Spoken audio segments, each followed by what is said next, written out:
So I'm John McManus, I'm the head of media for Jesuits in Britain and formerly a BBC journalist who did quite a lot of religion reporting. Would you like to introduce yourself? My name is Nazila Ghanea. Since the 1st of August, I've held the mandate of the United Nations Special Rapporteur on Freedom of Religion and Belief. Right. And I'm a professor at Oxford, but I think it's in the first capacity that you've invited me. And we like Oxford professors as well. Well, listen, this is going to be a chat about the scope of your role, the challenges that you see ahead. I'm right in saying that you began the role in August? That's correct, yes. Okay. So as the UN Special Rapporteur on freedom of religion or belief, I mean, what's it looking like out there? You've had a few months. What are the challenges? So this is one appointment amongst around 55 appointments of different special rapporteurs that are concerned with different issues. A small number of them, around 10% of them, are concerned they have a mandate regarding a particular country, and the rest of us, we hold a mandate regarding a particular theme. So this is a thematic mandate. Since 1986, the United Nations has been concerned enough with this theme that they have had a mandate holder in this post. So I'm the 6th mandate holder, and the mandate on freedom of religion or belief is one of the earliest mandates that the United Nations appointed for a thematic area of concern. Okay, and your job, if you could sum it up in 20 seconds, what is your role? I mean, if you get away from the jargon, what do you do day to day? So the unpaid job, is to act as an impartial and independent person who is concerned year-round with freedom of religion or belief and reports to the United Nations on areas of concern. So what do we do? 3 things. 1, we receive communications from individuals whose rights have been violated. So if I'm an individual somewhere in the world, my rights are being violated, obviously I will be in touch with the media, with NGOs, with maybe religious organizations. I will try to get my case heard and addressed and redressed. But if I want UN-headed paper and a UN intervention, the easiest thing to do is to get in touch with the Freedom of Religion or Belief mandate, where we do a quick ensuring that there is consent by the victim or victims, checking the facts, writing it up for them in human rights language, and then we ask the government to respond to the facts as have been reported to us. Sometimes states don't respond, but if I'm the person on the ground whose rights is being violated, what I still receive in 60 days when it's made public is a UN-headed intervention on my behalf regarding my case. So if the state responds, obviously there can be a follow-up, but even if they don't respond, as a victim, I can take that forward. So that's one thing. The second thing is visiting countries. The budget is very limited for the unpaid role, so 2 country visits per year, and reporting that to the United Nations. Everything is 10,000 words roughly. So fairly short, succinct reports on a visit to 2 countries per year. And the third is thematic reports. So there was just last week a presentation to the United Nations General Assembly regarding indigenous peoples and freedom of religion and belief, and there'll be another report in March in Geneva to the UN Human Rights Council. Sorry, that wasn't 2 minutes, but I hope it was comprehensible. Yes, that's very, very informative. I mean, in terms of what you're going to do for the next few years, I know you've looked back at what your predecessors did, and so you have an idea of what they achieved, but also the obstacles that they came across in what is really a hugely complex area of different cultures and beliefs, and there's always some politics involved as well, unfortunately. So I'm just wondering, now you've had a few months in the role, what kind of changes would you want to see, or what would you like to achieve, or what do you think is achievable? So there are several steps I've taken already, and I have studied the previous mandate holder and their record. Obviously, one's personality and background shapes it a little bit, but, it's a global role, so you certainly shouldn't narrow it. But also times change and challenges change, and intolerance and discrimination based on religion or belief morphs in different forms, is manifested in different forms in different eras and different periods. What do I want to do? I want to maximize the mandate by working closely with other actors, including with UN agencies. And the sister agencies, ILO, UNHCR, WHO, these are agencies, that UNDP, that have people on the ground, much more resource. The second thing is I want to join the dots. So, we have singular concerns in different policies and in different parts of the world. I want to take it back to intolerance and discrimination on the grounds of religion or belief for everyone, just as David was saying earlier. So, we might, for example, have some wonderful is not the right word. We might have some, very concrete experience encountering hate against a particular community in a particular part of the world. Can others learn from that? Can other communities and law enforcement and other actors learn from that? So, obviously some NGOs and some actors have their expertise with one particular community, and that's great. That's where the real learning comes from. But what can other learn? Again, can we leverage that so that all of us are learning more about it? I've I've asked my colleagues in Geneva to map the countries that have been visited in the past and to see which regions have had less visits and to concentrate the country visits there. But always there'll be the countries that can make can be a good practice for us. They're living with great diversity in fairly successfully. Nobody has a 100% human rights record, but those that are, more on the way to trying to capture it and advance it. And then the countries of serious concern, but also the middle ranking ones. So I want to see a variety of countries. And then, of course, the areas of concern, the sort of condemnations will continue. But I also want to look at, for example, the positive and the good practices so that we can also learn from that. So that there's also a motivation, not just a condemnation. So the next report to the United Nations General Assembly will be about subnational actors and freedom of religion or belief. So governments have the obligations. There's no question about that. But, are there mayors that are doing a good job? Are there interfaith bodies that are really helping create a positive environment for freedom of religion or belief? Now I'm hogging the mic. I think I should give it to you. No, please, carry on. What I wanted to ask you was that you're doing all this fantastic work and you've set out an agenda for what you want to do, and you've got, you're going to visit 2 countries per year, you say. But at the end of the day, you have the challenge of then writing these reports and trying to persuade UN diplomats and ambassadors to take what you're saying seriously. Inevitably, you're always going to run up against regional and national politics, aren't you? And people's own personal beliefs as well. How do you, one person, a very formidable person, but one person, actually make change? How do you do that? Well, you look at other special rapporteurs, and early on I spoke to several other rapporteurs who seem to have navigated this. It's an imperfect tool. It's one tool amongst many in the world of trying to advance and secure freedom of religion or belief. So let's just kind of be a little bit humble about it. But nevertheless, it's a unique tool that is available. I spoke to others who have mandates to ask them how they're navigating it, how they're working with others, how, I don't want to play into the politics, but undoubtedly, the politics will surround the issue. So, one experience that every mandate holder experiences, and, you can look on UN TV for it, the mandate is on topic X by such and such a rapporteur. 80% of the responses of the governments at the UN General Assembly are about their ongoing issues. One even wonders if they necessarily read the front page of the report because, for them, it's also ongoing diplomatic opportunity. So, there are things that we can't change about that.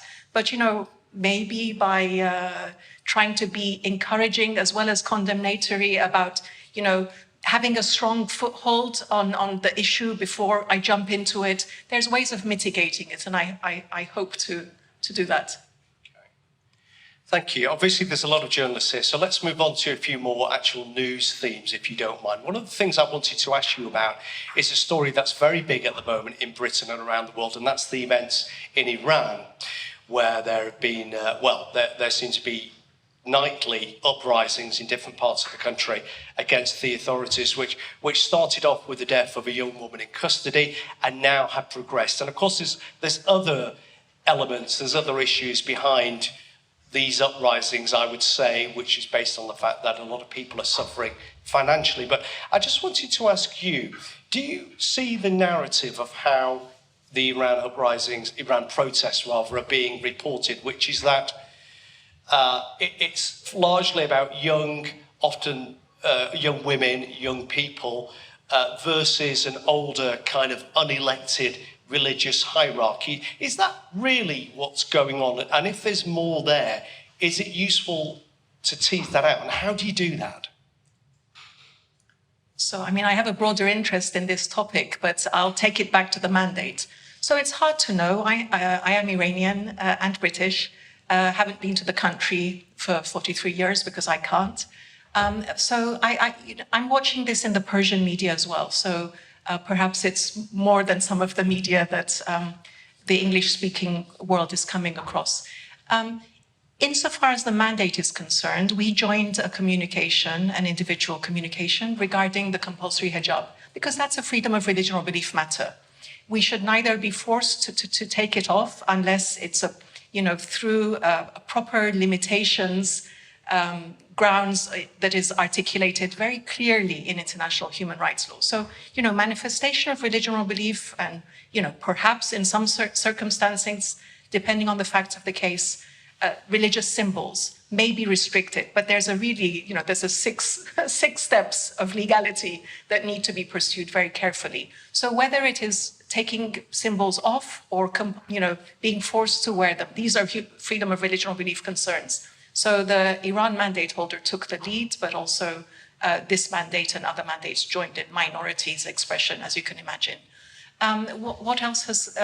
So the question of theocracy and freedom of religion or belief, or official state religion and freedom of religion or belief, relates to intolerance and discrimination based on religion or belief, and therefore this mandate. But human rights law has not prohibited the having of a state religion. Two of my predecessors have said that, what is, and I agree with them, what is crucial is that it shouldn't result in any discrimination against anybody. So you may have a formal relationship or a symbolic relationship. It should not result in any discrimination. That has been clear for some 30, 40 years in international human rights law. A couple of my predecessors have said that, but it's impossible if you have an official religion to not discriminate against others. I mean, I think it's for the state. The Human Rights Committee, in an interpretation of Article 18, says that it is for the state to prove that it doesn't result in discrimination against others. So that's something else that relates to Iran. More broadly, what is happening in Iran, I think it's now in its 7th week, it's multi-layered, it relates to many issues, and time will tell. But we know that yesterday, an informal meeting of the United Nations Security Council had an ARIA formula meeting in New York. They had a session that addressed it. Thank you. I want to ask you a few questions about Britain as well, but just one more question about more global topics, if you don't mind. I mean, some of the issues around freedom of belief and religion are very much now tied in with what might be termed the culture war, particularly in the United States. And some of those issues have been taken up very largely by evangelicals there, who say that things such as access to abortion or same-sex marriage and other issues as well are actually threatening their freedom of belief. What I want to ask you is, when you look around the world with your remit and you see what's going on in the United States, and you also then see places like Iran or even Nigeria, where there is conflict between some Christians and some Muslims relating over land, but also religious issues, can we honestly say that both sets of people, the evangelicals in a country like the United States and the herdsmen in Nigeria, are they all victims of a lack of freedom of belief? Is that right? So I think we have to be careful that there isn't necessarily equivalence, but it could be that a whole variety of issues, from those that we consider more severe to those that we might not even appreciate as restrictions because we don't belong to that community or hold that belief, they can all be violations of freedom of religion or belief, but that doesn't mean they're equal in gravity. And human rights has its language for gravity. We have genocide and we have restrictions, right? So are they equivalent? Not necessarily, but let me challenge the journalists here. And now I'm going to rashly give an example without even remembering. Maybe you are the author of this article, but let me take that risk. It must have been around 8 years ago, and you know, there's always these, it becomes headline news in the UK just before Christmas. And I remember this headline in the Times. Is it you, John? Okay. In the Times, and it said, Christians are the most persecuted people in the world today. Brunei now prohibits Christmas trees. It was something like that. And I was thinking, you know, the first part, it depends on your data and your sources and your argument. That may or may not be true. But was the restriction of Christmas trees really the best example you could draw upon on the global level to illustrate severe persecution? So I think, you know, let's be aware of drawing false equivalence between countries and situations. If we're talking about persecution, let's use a very severe example rather than the restriction of the freedom of expression of Christmas trees. I mean, I'm not saying that it's not important. I mean, obviously, people should also be able to manifest in public, and that may or may not involve Christmas trees, depending on your tradition, right? But it's not the most severe that I could, you know, I think pre-genocide or genocide would obviously be a better example. Are they equivalent? No. Should they all have, if they involve a violation of freedom of religion or belief, for me, they're still worthy of concern, or indeed if they relate to other human rights. Now, something that I tried to draw attention to very early on, you know, the third week of the taking over the mandate was 22nd of August, was the United Nations Day for commemorating victims of violence on the basis of religion or belief. And 56 other mandate holders joined that press release, which was really exciting. What I tried to draw out there in a very simple way is the parameters of this mandate as I see them. First of all, we have, I mean, not first, but we have non-discrimination on the basis of religion or belief. That any discrimination on the basis of anybody's thought, conscience, religion or belief. We have freedom of religion or belief, the right to have, adopt and change religion or belief and to manifest that religion or belief, including with others, including in public. Worship, observance, teaching and practice are just illustrative examples of how we might manifest. Now, you go further down Article 18, and it says that the state can, and indeed perhaps sometimes should, restrict manifestation, okay? Because no right is the basis for violating other human rights or the human rights of others. So I can have the belief, but I cannot use it to violate the rights of others. I can seek to persuade them that abortion is wrong. I can have vigorous dialogue with them about why it's unacceptable, I don't know, in an ethical society or modern society, whatever you know, the framework of my belief is. But freedom of religion or belief does not become a carte blanche or an opportunity to violate the rights of others from me as an individual or from the state.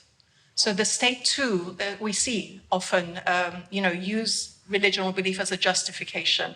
And this is a human rights law mandate. Human rights law does not support that. Okay, thank you.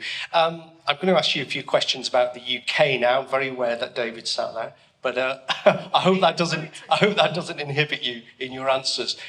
First of all, when you're talking about these issues to the UK government, what's the kind of reception you get? Are people open to discussing these very complex issues and listening to what you and other members of the UN have got to say? Is there an audience there in the government and the civil service and the NGOs?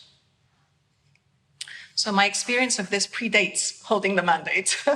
So, you know, the ministerial was just actually a few days before the mandate started. And I didn't even know that I would necessarily, it would be adopted by the Human Rights Council, my appointment would be adopted. So it predates it. But there have been, I think the last time there was a country visit by the UN Special Rapporteur on Freedom of Religion or Belief, you know, an official country visit to explore, to see all the stakeholders and to report, was Asma Jahangir in around 2007. I remember it because, do you remember her visiting? I mean, she's, I think, yes. For example, one of the issues at that point that was emerging was the prevent strategy, and I think a lot has been said about that since then. I mean, it's a priority. I know that from pre-mandate days that freedom of religion or belief has been a priority for the FCDO, for the UK government, as a human rights priority. I do remember, for example, being in Wilton House a good number of years ago, and a member of the head of human rights at that time saying freedom of religion or belief is not our priority, freedom of opinion and expression is our priority. So things have changed. It's certainly given more profile. In a different capacity, I had the opportunity to interact with a number of UK embassies around the world. And actually, I was quite surprised at the number of diplomats around the world that have theology degrees. I was quite curious. And I think in some of those posts, it was also really welcome. And in terms of the APPG and the civil society, obviously it's a very vigorous debate. The fact that there are more and more voices in freedom of religion or belief behoves upon us that we cooperate and collaborate and maximize that so that we don't become an echo chamber, that we, perhaps the specialism has built up in a number of different arenas and civil society actors. And we need to make sure we're speaking to everybody, not just amongst ourselves. I suppose leading on from that, one of the biggest stories in the UK in recent months, though it seems to have died down now, was the unrest in Leicester a few weeks ago between some members of the Hindu and Muslim communities. And I remember at the time, there was some reporting of what was going on over a weekend, but it wasn't on national TV broadcasts for a few days. And there was some criticism of that on social media, with many people saying, why isn't this being reported by the BBC or ITV or other outlets? And then it started to work its way into the newspapers as well. And I wonder if what you saw of that and what you think, and whether you thought there was any kind of inhibition about news outlets and journalists reporting on unrest between two minority communities here in the UK in a way that they wouldn't be reticent about reporting on if it was happening in another part of the world, and why that might be and what can be done about it. John, isn't this a question for your folk and journalists to look into their ethics and why and wherefore? I want to say more generally that silence about some conflicts can be a responsible approach. But I'm not looking at Leicester now. Okay, so more generally, Pastor Jones and Bernard Corande, was that responsible journalism, or was that making a big thing out of something that, did he have a congregation of 6, if I recall? So, sometimes not reporting can be conducive to human rights. Sometimes it's one world in terms of media reporting. So sometimes it's already in the media. It might be reported in another corner of the world.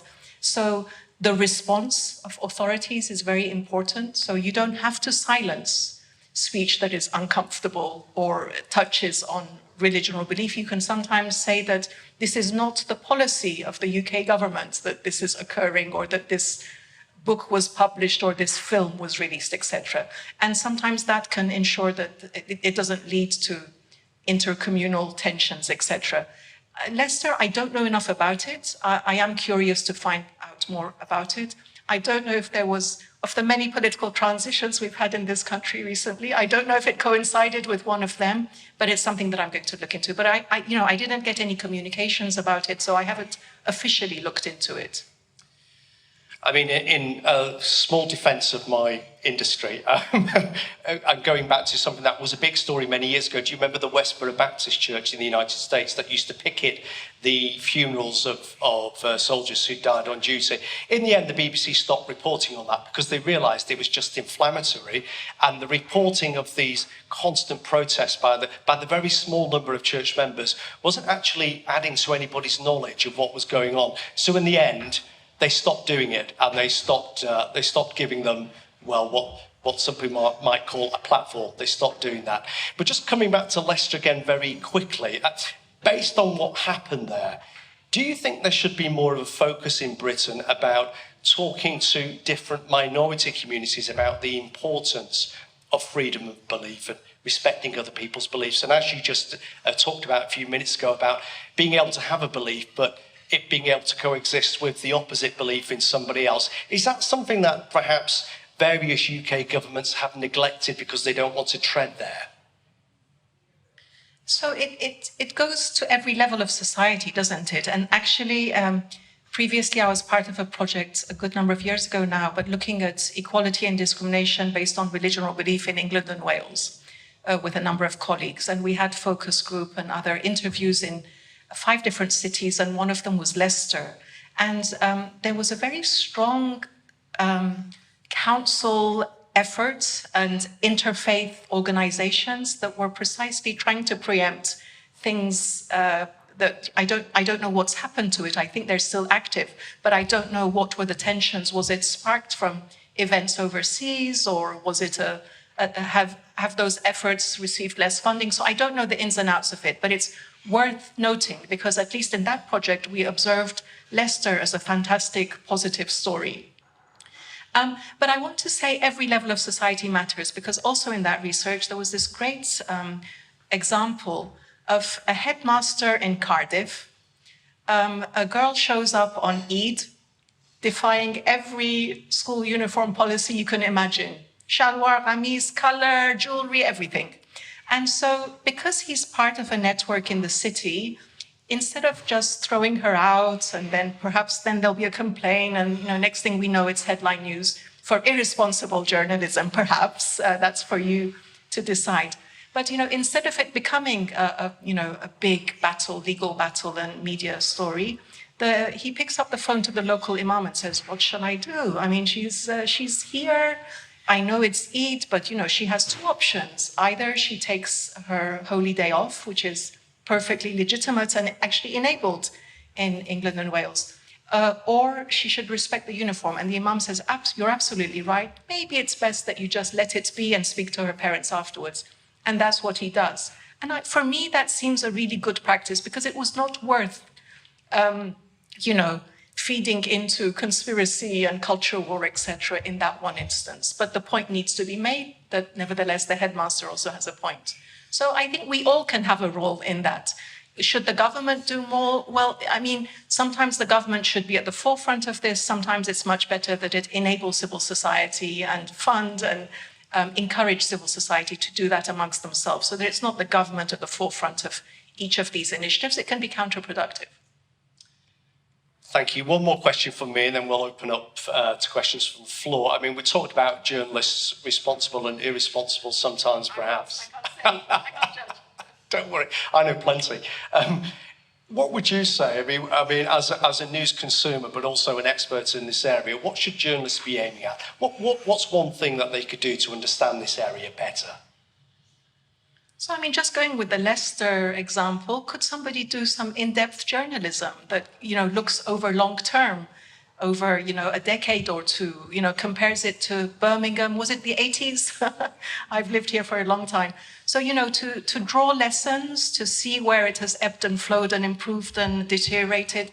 And I think your industry is highly restricted in funding and the freedoms to do that kind of in-depth journalism. But for me, that would be really exciting and informative, and is something that, for people who read it, they can also get a deeper understanding that of what is expected, what are the standards, and what has enabled that to fall short and not deliver in these circumstances. Of course, they're not all freedom of religion or belief. Some of them are much broader in terms of interfaith relations.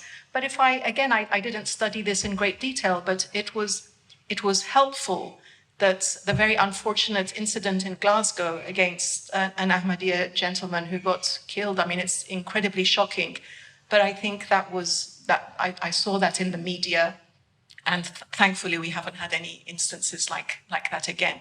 But I mean, that's very grave, and certainly we don't want to see incidents like that. Okay, thank you very much. So, any questions for the professor? Right, I'll do. Thank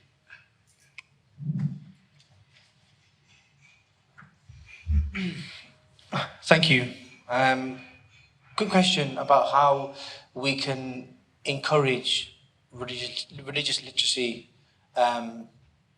to journalists, maybe even studying journalism, I've had 2 interactions with individuals who work in the media. An editor of a newspaper said to me, "I'm scared Sharia law is taking over." I had an opinion editor say to me that, "Do Muslim women have any rights in Islam?" And as a young British imam, born and bred in the UK, it's worrying to see these conversations and questions being asked.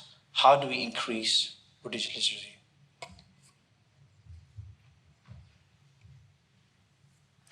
Thank you. I think David Burrows talked about one example, and there are many others. In fact, it's occurred to me that what we should have is a clearinghouse of information, sources of those that have developed freedom of religion or belief or religious literacy toolkits and programs, and Faith for Rights has a number of them, and I hope you find them useful. You'll be looking more at the Faith for Rights toolkits later on tonight. But I think maybe we can have a depository where even if the different institutions around the world can't make it all available freely, that at least they put the rationale for the literacy program that they developed on there, because there's many different kinds. I think the examples you gave are just like blinding ignorance. Or, why is it that sometimes generalizations about religion are completely mainstream, but we wouldn't dream about generalizing about, all women this or all children this. Yes. So, we're quite clear, we're quite sophisticated that generalizations are just not acceptable, that you have to be more nuanced and have more evidence and clear in your speech. But sometimes we let that go with subjects that we're less familiar with, or really society is able to mock without any kind of comeback. So, it is deeply concerning, but perhaps one thing the mandate can do is enable these to be pulled together, because some of them are basic facts and figures about religion, some of them are about human rights, some of them are about freedom of religion or belief. But all of them have their place in society, so maybe we can make them more accessible.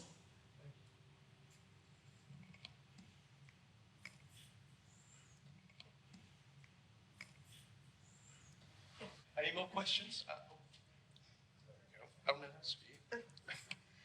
Thank you very much for your informative session and touching on the Leicester unrest between the 2 communities. I was reading today an independent report which has been done by Henry Jackson Society. Have you heard about it? Yeah. So one of the findings which they were still discussing, the report will come by the end of the year, was the lack of integration which was already prevailing between the communities, and how interfaith and how from the school level some projects should be started as a proactive procedure, so things like this don't repeat in other parts of the country. So you mentioned about United Nations next step would be to look into the interfaith charities. I work with quite a few interfaith charities within Surrey. So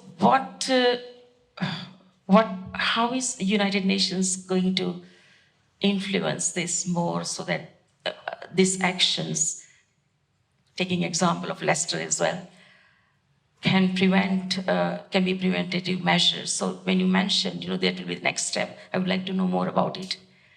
Thanks. Thank you. The report will be about subnational authorities and freedom of religion or belief. So certainly faith-based charities may be one of them, but it's only one component. It's also all the other actors.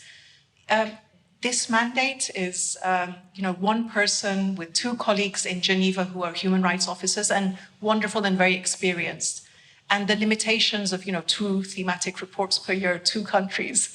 So, in a NGO briefing last week, somebody said, well, of course, as mandate holder, you have to visit all the countries. And I thought, well, actually, 6-year mandate, 3 years and then renewable another 3 years, it's 12 countries, not 193 countries. So, it's hugely limited. What can the mandate do in this ocean of different actors and the ocean of challenge?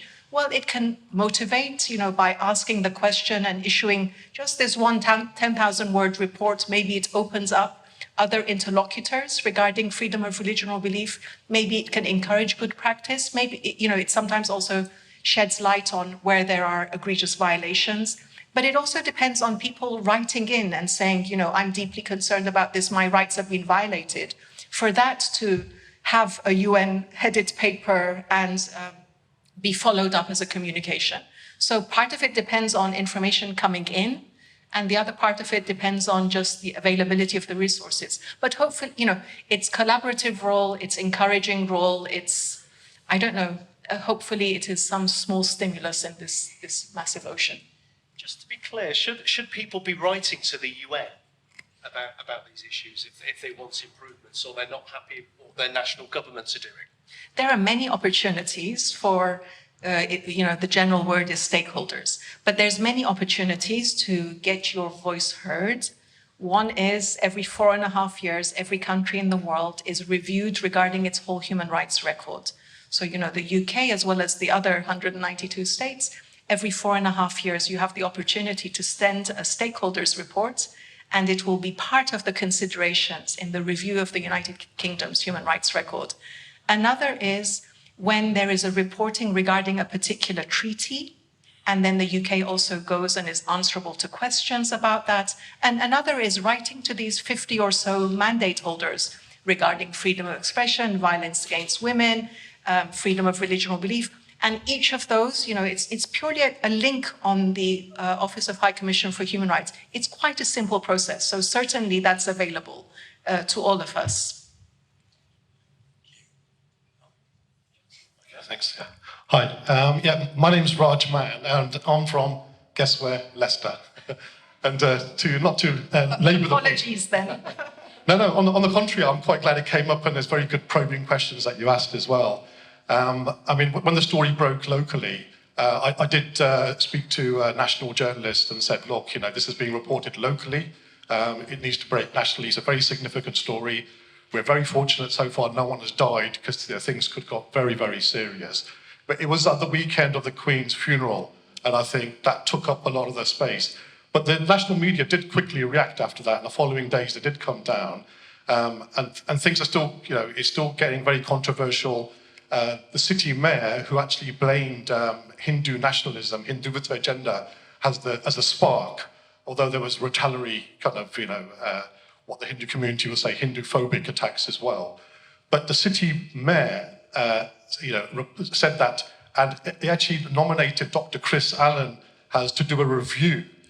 As soon as he was nominated, the Hindu community said, no, this is not acceptable. He's already made prejudgment. So it is a very complex problem. And your point that some journalist needs to do like an in-depth study of this, perhaps comparisons with Bradford and Birmingham is a very salient point.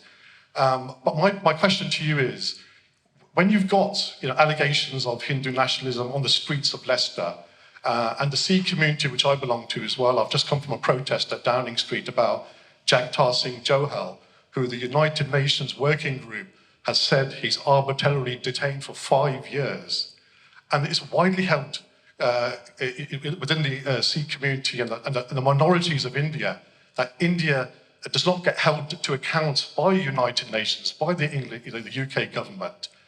How do you navigate? You've got the world's biggest democracy. Perhaps it's not a liberal democracy, but how far can you hold such governments to account with your role? So I think the distinction between a political reading and a human rights, reading of these issues is to, there's the reality, the human rights violations that are occurring, and the civil society event that I joined last week related to India. Okay, so obviously, wherever and whenever there are concerns around freedom of religion or belief, it doesn't matter where it is and who it concerns, the mandate is equally concerned about it. But one basic thing that could help reduce intercommunal tensions everywhere in the world is for us not to generalize. There was actually a former rapporteur on freedom of religion and belief, Professor Amor. he visited Iran around 1996. And one thing he said regarding a particular community, the government was saying, oh, they are all spies, they are all suspect, they're a political group, they're not a religion. And Amor said something very simple and put to the Iranian government and also in his report. He said the fact that particular people may have committed crimes, needs to go through a judicial process and be investigated. But you cannot tarnish a whole community with the alleged crimes of one or two individuals. It is so basic, but it is, it is at the heart of so many conflicts that then become, grow out of hand. So, sorry, this is kind of a fringe to your issue. How can we deal with this? Part of it is political, part of it is journalism. But for human rights, I think human rights law has a fairly basic reading of this, that all rights matter, all people matter, and let's not tarnish, individual, if maybe there have been violations. I mean, there's not going to be any community in the world that will not have instances of criminality amongst them, but that bears no bearing on the community as a whole or the religion as a whole. And somehow, when it's majorities, we totally digest that and accept that. And when it's minorities, it suddenly becomes incomprehensible that they too may have individuals that violate or abuse that religion for their own ends, and it should not impact, cause suspicion to the whole community.